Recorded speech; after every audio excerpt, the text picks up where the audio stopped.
On the program today, we are so honored to be speaking with General Michael Langley. He's the commander of U.S. AFRICOM. We'll be telling you what that is. I'm sure you know it. You're in this region. There's a lot of work that's done here. And we're here to speak about why he's here in the country and what big conference is happening in the country at the moment. General, thank you very much for making time for us on Citizen Television. Thank you, Yvonne. Let's begin by understanding why you're here. There is the Chiefs of Defense Forces conference. Tell us about that and what role AFRICOM is playing. Well, for U.S. AFRICOM, we yearly put on the Chief of Defense Conference. You know, when I first took command back in 2022, we had a conference in Rome. And I said, you know what? That's fine and good. You know, everyone wants to go to Rome, but I saw that this conference is for the African Chiefs of Defense. It should be on the continent. And we went to have our own last year in Botswana. And it really opened things up to address issues, military issues, security issues, shared objectives of how to achieve security and stability across the continent. So that was a purpose. And now we're here in Kenya.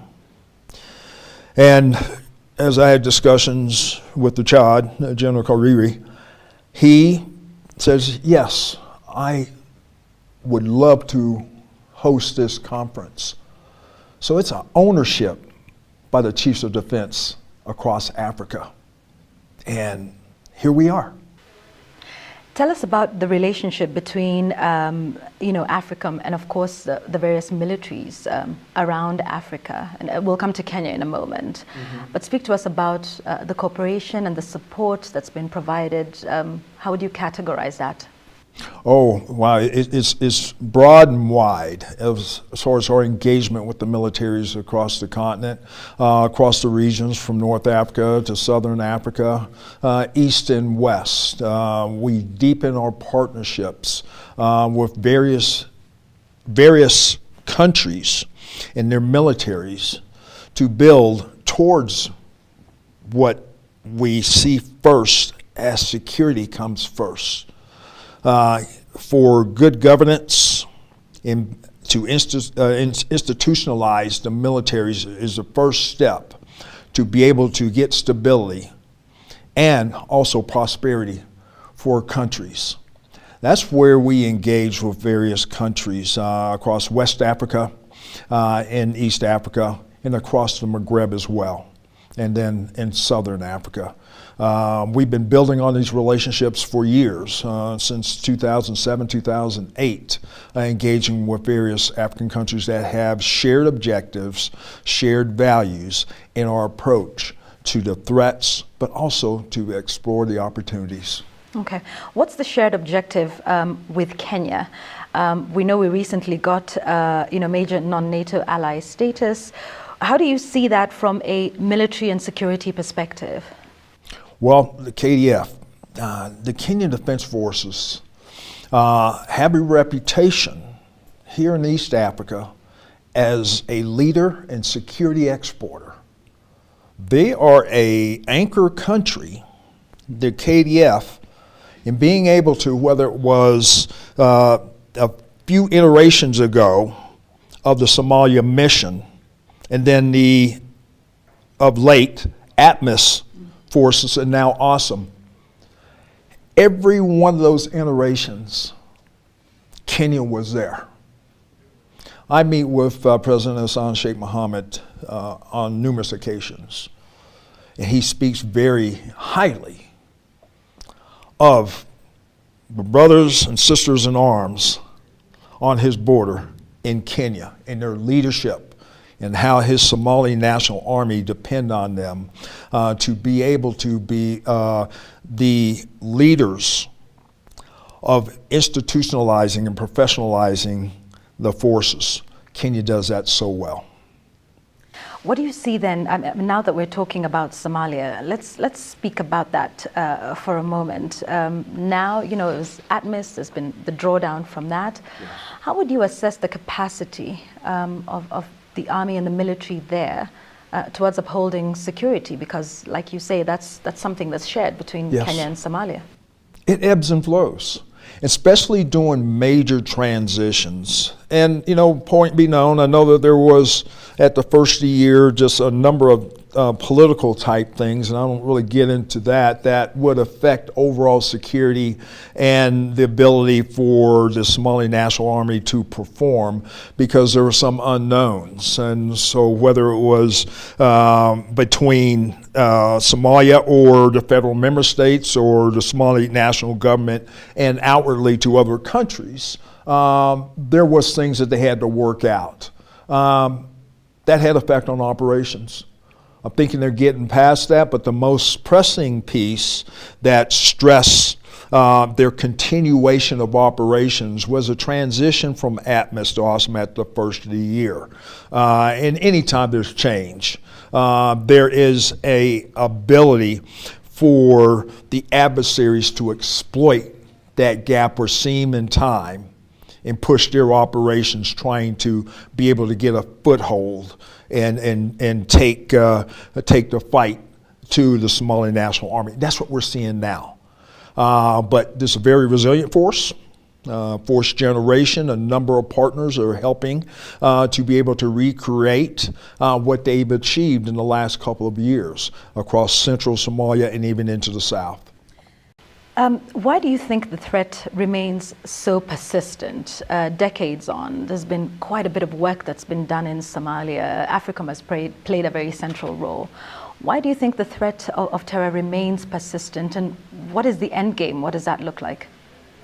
Well, part of it is Al-Shabaab, long-standing terrorist organization, sponsored by Al-Qaeda.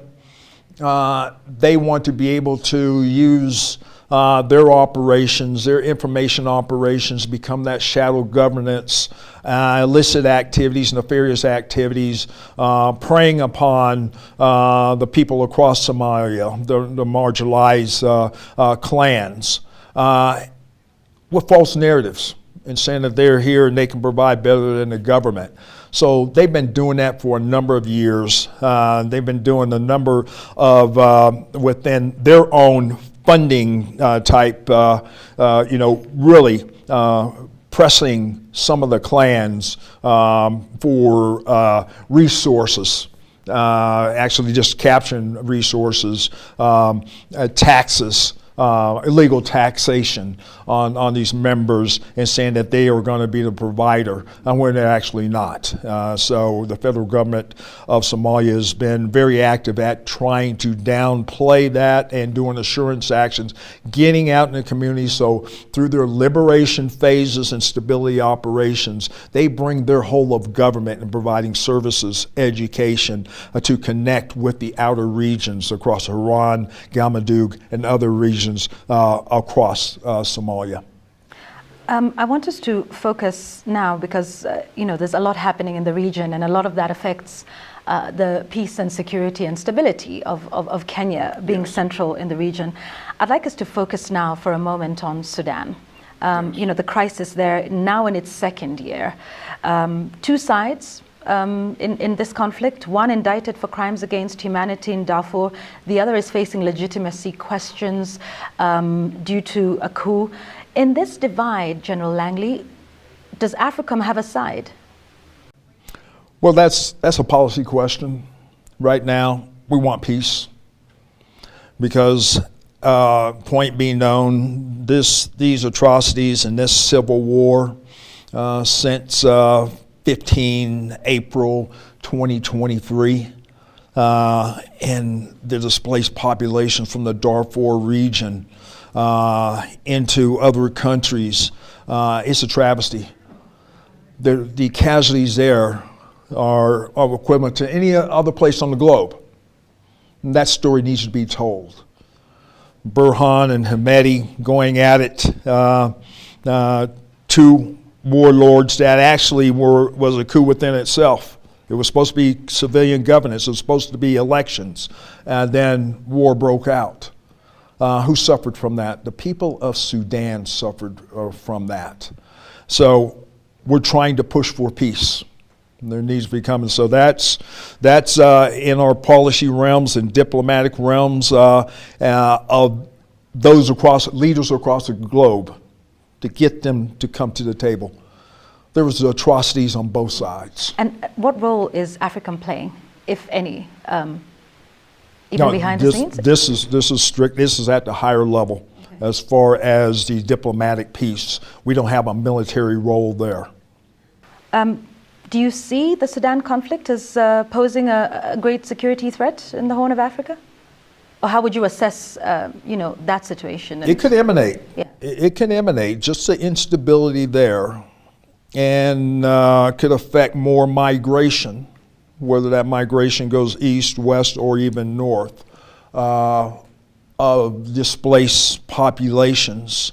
Has reverberating effects across other communities that stokes conflict. We see that even down south when you look at the DRC and the M23 and displacing, as they marched upon Goma, displaced populations. It affects people's lives and stability. And when populations move, it disrupts where their in location is, because there's not the capacity to provide for them. So we look at those reverberating type effects, cascading effects, if you will, and it happens and it has a threat of happening across the region. For example, populations coming out of the Darfur region and going into Chad is disrupted. They may not have the necessary type services to be able to accommodate those populations. So you say you're not present on the ground, but is Africa monitoring the flow of arms, external influence in this conflict, including the latest reported use of chemical weapons by the RSF? Well, you know that the U.S. is considering sanctions. So yes, that's at the higher levels. Those policies, those decisions are the White House, but at AFRICOM, we need to be able to do indications and warnings of that. Are you concerned? And watch what's going on. Say again? Are you seeing anything that concerns Well, you? we report that to our government. Okay. We report that for our government. So it's public now that we are investigating the use of those chemicals. So that's where our U.S. government takes over. The number of communities across the leadership, the UN, they look into these things and they do extensive measures to be able to investigate it. Okay.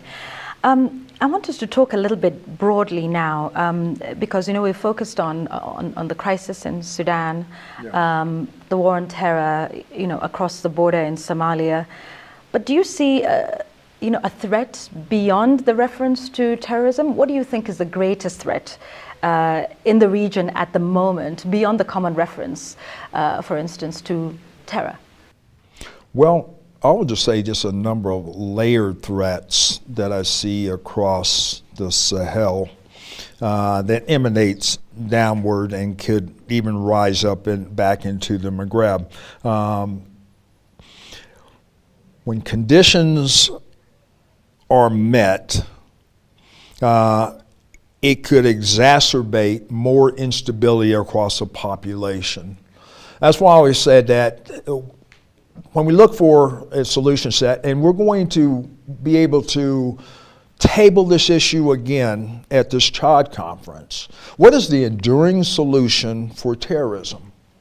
As we learned a lot of lessons, what came out of the Levant, out of the Middle East, and Syria and Iraq, and it emanated downward.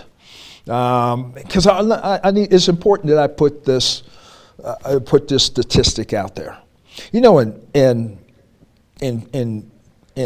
2007, the global percentage of terrorism on the African continent was 2%. 2024, it's like 43%. It migrated down. That ideology migrated down, and some fighters did come through the Maghreb. Just a number of things, the Arab Spring, and the Libya downfall, but that narrative came down into the Sahel. So we're finding out that this jihad and this Islamic extremism kind of resonates with some of the populations and the marginalized populations across the Sahel, and it took hold and it turned very toxic. It turned to an atrocity, whereas these armed gangs took on a caliphate, a desire for a caliphate, which really stoked terrorism. So how do these countries meet this? There's a number of ways. None are modeling a simulation. This is not just kinetics. It's not just being able to have offensive operations to clear.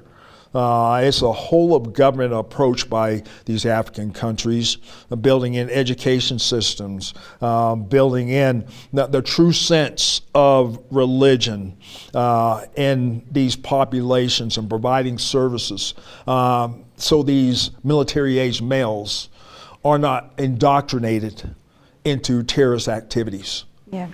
Is that a change of approach, I think, with AFRICOM? Because we've heard of a move towards, perhaps from the whole government approach that you speak to what I've heard termed as burden sharing. Is there a change? Yes, it is moving to burden sharing. Explain to us what that means. So we did whole of government approach, and then we know that change of administrations went and they said, okay, let's look at what we've been doing and let's select out what has been working, and let's get laser focus on being able to be straight with our partners that have been building capacity and shifting and sharing of a burden. So a number of our partners have that capacity with other allies that collectively can still build that model. Number of examples in West Africa that are in the process of rebuilding this. But the model is effective when you take into account of the whole community that's been affected by terrorism. So it's them taking that up for themselves. What does that look like, perhaps more specifically? Because we'll see. Yeah. I mean, what's the rollout plan? They understand. For that? Yeah. Yes. I met with a number of ministers of defense and some presidents and chiefs of defense, and I said, hey, there's a change of our approach. We're going to help you where we can. We do have different priorities, but we're still here for you. We still want you to lead it because you understand your consequences better than anyone. We don't prescript anything in AFRICOM. When I go and I call it a campaign of learning. And people thought, yeah, he's doing a campaign of learning in his first year of AFRICOM. No, I've been doing a campaign of learning throughout. When I sit down with MODs, chiefs of defense or presidents, I learn from them. They tell me what their approach is to terrorism. And I figure out, and they tell me how AFRICOM can help. Okay. All right, so it's about countries perhaps taking up their own autonomy. General, let's talk about countries taking on their own autonomy. You are on African soil, not for the first time, but this would be a good moment to ask about one of the countries that has taken its own autonomy, and that's Burkina Faso. Yeah. Your remarks recently at the Senate seem to suggest that he's diverting, General Traore, is diverting its 4 billion gold reserves to sustain his military rule rather than for public welfare. These remarks sparked widespread condemnation across the continent. What did you mean by that statement? Let me speak to Burkina Faso's sovereignty. They maintain their sovereignty. They make their decisions how they use their resources. They make their decisions who their resources go to for military support. That's their sovereign right. But my cautionary tale was just from a military perspective. That was a Senate Armed Services Committee asking me a direct question. Burkina Faso, a lot of great things going on to progress them forward, okay? But then when you look at the military part of it, knowing that that's the epicenter of global terrorism, it was my time to illuminate that this is probably their weakest point, and there needs to be sufficient resources going towards for the whole fight of terrorism in that country, period. They make their decisions, though. That's their sovereignty, their sovereign right to make their decisions, what is appropriate, what's not. But I wanted to illuminate that it's going in the wrong direction now. ISIS is getting stronger. JNIM is getting stronger. Al-Qaeda in the lands of the Maghreb is getting stronger in that country. And do you think it's getting stronger after General Traore took over? It has. Just look at the numbers of attacks. It really has, since 2022. I've been tracking this since I took command. So, no ill will towards him, but the decisions is their own. They're looking for other ways to be able to, they're still on warfighting footing, but it's just going to take more resources. So you stand by that statement? Because there's been pressure on you to walk those statements back. That's my statement. That's my assessment. That is getting worse. More needs to be done for not just local, but whole of country, because of these violent extremist organizations are seeking revenue, they're seeking resources, they're seeking recruiting from the Burkinabe people, and they're seeking refuge within their country. That threatens their sovereignty. And that threatens America's interest? Say again? Does that then threaten America's interests? Yes, thank you for asking that. Because especially ISIS, and of course in East Africa is inextricably linked all the way to ISIS West Africa, ISIS Sahel, and there's going to be probably a move afoot for them to move and seek refuge within the line. So we have shared objectives, and we offer to work together with the Burkina government and border countries. Mali, Niger, coastal West Africa countries, collective, because here's what these organizations do. Here's what these terrorist organizations do. They seek refuge in the seams or the borders of these countries and lets them thrive and grow and lets them recruit, gain resources to carry on their illicit and nefarious activities against the populations of those people. And what would America, perhaps AFRICOM, be prepared to do?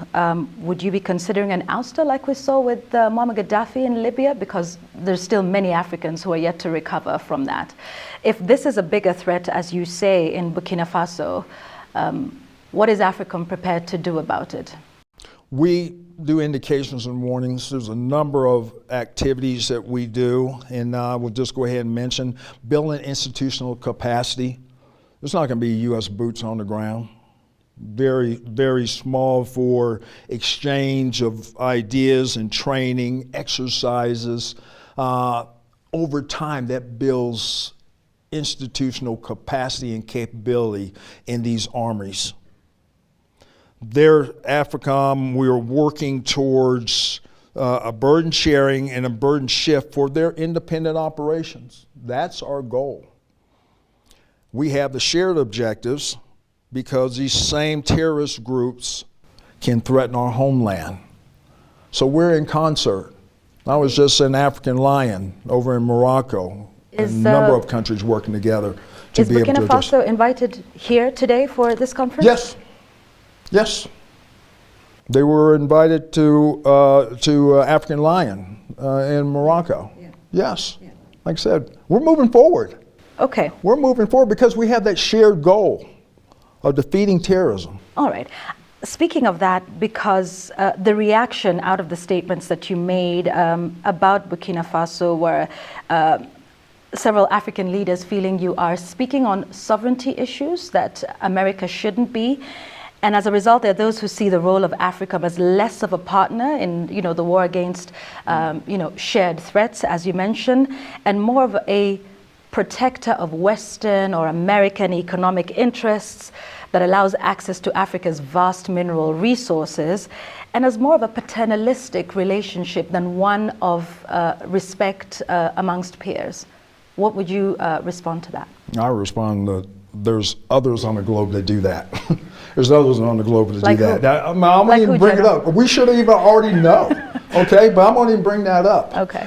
We respect the sovereignty. We respect their decisions. We respect their decisions of who they choose as a security partner. And then we measure the common denominator that's keeping these countries across the Sahel from progressing forward. In 2050, the largest workforce on the globe is going to come out of the continent of Africa. The youth need hope. They need peace and stability so they can hit their potentials. That's a long-range goal of AFRICOM as we look to help these countries set those conditions for stability and security so prosperity can be presented to all the populations and the youth. Pan-Africanism is real and it's strong, and there's an opportunity to come up on the global stage, and this continent can do it. That's what we really envision. So you're not concerned about China and Russia expanding their military and economic influence across the continent? We are concerned about it, yes. What about it concerns you? Well, their influence. Their influence may not be looked upon as being a positive influence. For who? For America or for Africa? Well, for Africans, okay?